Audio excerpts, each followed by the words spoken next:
Online betting apps వల్ల యువత చెడిపోతుందని, రాష్ట్రం ఆర్థికంగా దెబ్బతింటుందని, వారిపై కేసులు పెట్టి అరెస్టు చేస్తామని సజ్జనార్ పిలుపునిచ్చిన సంగతి అయితే తెలిసిందే. ఇప్పటికే మియాపూర్ పిఎస్, పంజాగుట్ట పిఎస్లలో టాలీవుడ్ ప్రముఖులపై కేసులు నమోదవడం జరిగింది. రానా దగ్గుబాటి, మంచులక్ష్మి, నిధి అగర్వాల్, ప్రకాష్ రాజ్, విజయ్ దేవరకొండ, అనన్య నాగెళ్ల, ప్రణీతలపై వంటి నటీనటులతో పాటు చాలా మంది ఇన్ఫ్లుయెన్సర్ల వంటి పేర్లు కూడా తెరపైకి వచ్చాయి. విష్ణుప్రియ వంటి వారిపై కేసులు నమోదు కావడం కూడా జరిగింది. తాజాగా ఈ లిస్టులో బాలయ్య పేరు కూడా తెరపైకి రావడం అనేది అందరికీ షాక్ ఇచ్చింది. విషయం ఏంటంటే, ఆహా ఓటీటీ కోసం నందమూరి బాలకృష్ణ అన్స్టాపబుల్ అనే రియాలిటీ షో చేస్తున్న సంగతి మన అందరికీ తెలిసిందే.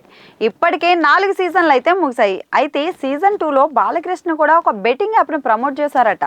ప్రభాస్, గోపీచంద్లకి ప్రజెంటేషన్ ఇస్తున్న టైంలో Fun88 అనే బెట్టింగ్ యాప్ ఉందని, మరోపక్క నెల్లూరుకి చెందిన శ్రీరాంబాబు బాలయ్య ఆ యాప్ను ప్రమోట్ చేయడం వల్లే దాన్ని డౌన్లోడ్ చేసుకుని గేమ్ ఆడానని, దానివల్ల 80 లక్షలు పోగొట్టుకున్నానని అతను ఆరోపిస్తూ మీడియా ముందుకైతే వచ్చాడు. దీంతో ఆహాతో కూడా బాలయ్య కూడా చిక్కుల్లో పడ్డట్టే అని కొందరైతే భావిస్తున్నారు. మరి వారికి లీగల్గా ఎలాంటి ఇబ్బందులు తలెత్తుతాయి అనేది చూడాల్సి ఉంది.